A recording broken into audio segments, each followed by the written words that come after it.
নন্দিনী নাটকৰ হিৰিম্বাৰ এটি সংলাপ মই নিক্ষেপণ কৰিবলৈ লৈছোঁ।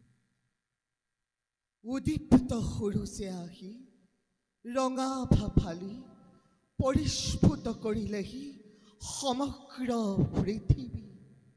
নিৰ্জনতা ফালি নীৰৱতা ভাঙি পক্ষী চাকৰ কোলাহলৰ মাজত আজি এক হুমুনিয়াহ মাথো।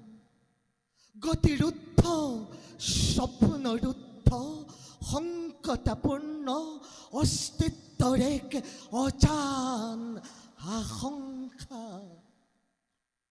মাথো আৰু কিছুক্ষণ বাকী বলিয়া প্লাৱন আহি ধুমুহা সদৃশ কৰি বিচ্ছিন্ন কৰিব কি মোক এই ৰক্ষ কুমাৰী।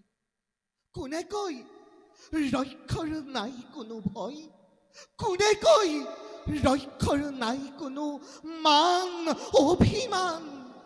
কোনে কয় ৰক্ষই নকৰে নিজৰ প্ৰেমক সন্মান?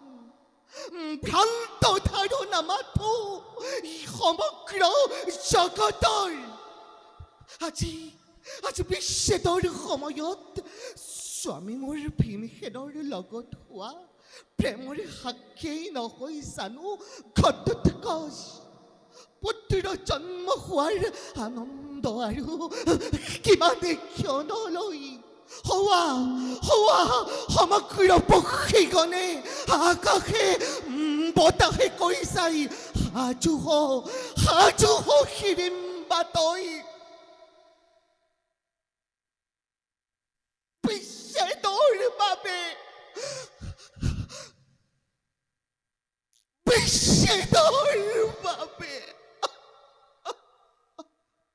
ধন্যবাদ।